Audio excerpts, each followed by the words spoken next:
है ना, right and equivalent set. इन्होंने कहा है कि इन जो दोनों सेट मिले हुए हैं, इनका सबसे पहले तो इक्विवेलेंट सेट बनाया आप, ठीक है जी। तो हम इक्विवेलेंट सेट लिख लेते हैं। इससे पहले इसका इक्विवेलेंट सेट पहले लिख लेते हैं हम, पार्ट वन का इक्विवेलेंट सेट, ठीक है जी।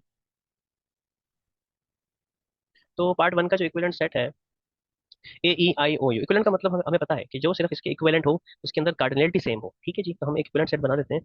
हम एक क्यू सेट बनाते हैं जो बिल्कुल इसके बराबर हो, एक दो तीन चार, और ये हमने पांच लिख लिया। तो ये जो है पार्ट वन का इक्विवेलेंट सेट है, ठीक है जी। और उसके बाद इन्होंने कहा है कि एक इम्प्रॉपर सबसेट बनाओ, ठीक है जी। हमें पता है कि इम्प्रॉपर सबसेट वो होता है जो इसके बिल्कुल बराबर हो, ठीक है जी। Improper subset. तो पार्ट वन का इम्प्रॉपर सबसेट क्या होगा, सेम एज इट इज। हम जो है एक सेट बनाते हैं जो कि बिल्कुल इसके बराबर ही हो, AEI और Q, ठीक है जी। इसके बाद हमने इसके थ्री प्रॉपर सबसेट लिखने हैं, ठीक है जी। थ्री प्रॉपर सबसेट्स, ठीक है जी। अब इसके थ्री प्रॉपर सबसेट लिखने हैं हमें, तो हम कोई भी सबसेट बना सकते हैं इसका।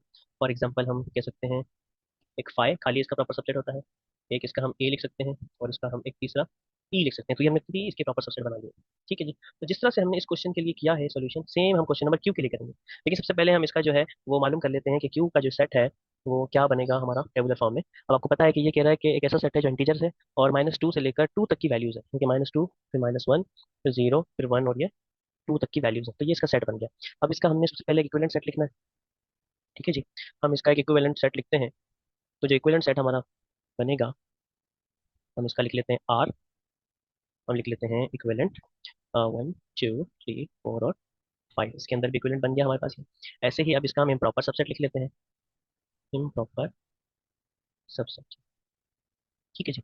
इम्प्रॉपर सबसेट आपको पता है कि वो बिल्कुल इसके बराबर होगा, तो यानी कि हम जो है आर क्यू का सेट के बराबर एक लिखते हैं प्रॉपर सबसेट जो बिल्कुल इसके बराबर हो, यानी कि हम वही लिखेंगे। फॉर एग्जाम्पल 0, उसके बाद प्लस माइनस का 1, और फिर हम प्लस माइनस का 2 लिख देते हैं। तो ये इसके बराबर ही, इसमें पांच एलिमेंट्स ही हैं, प्लस का 1, माइनस का 1, माइनस का 2, ठीक है जी। तो इस तरह से हमने इम्प्रॉपर सबसेट लिख दिया है। अब इसके थ्री प्रॉपर सबसेट लिखते हैं, ठीक है जी। थ्री प्रॉपर सब सेट्स। तो थ्री प्रॉपर सबसेट लिखते हैं कोई भी। सबसे पहले वही है, आप खाली बना दें एक सबसेट, ठीक है जी। उसके बाद जो है आप इसका जीरो लिख का एक बना दें, फिर इसका जो है प्लस के 1 का बना दें। तो ये तीन प्रॉपर सबसेट है। तो इस तरीके से जो आपका क्वेश्चन नंबर 5 है, ये सॉल्व हो गया है, ठीक है।